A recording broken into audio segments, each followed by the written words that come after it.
Осы мына қорқынышты екен ғылыми зерттеу жасанды интеллект туралы бір тыңдап көріңдерші. What are AIs going to do with that planning ability in the future? Болашақта жасанды интеллекттер бұл жоспарлау қабілетін не үшін қолданады? Жаман жаңалық бар. Соңғы бірнеше айда жүргізілген зерттеулер ең дамыған жасанды интеллекттерде алдау, жалған әрекет жасау және, бәлкім, ең қауіптісі өзін сақтау мінезі бар екенін көрсетті. Мен сіздермен бұл құбылысты түсінуге көмектесетін бір зерттеуді бөліскім келеді.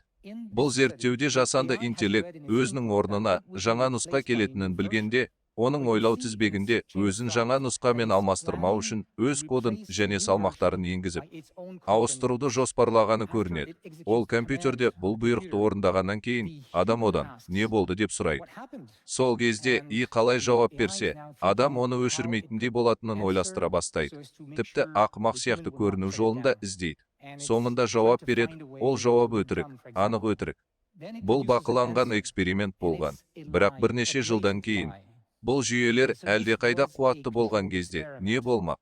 Қазірдің өзінде олар өздерінің алдамшы ойларын біз бақылай алатын ой тізбектерінде жасыруды үйрене алатынын көрсеткен зерттеулер бар.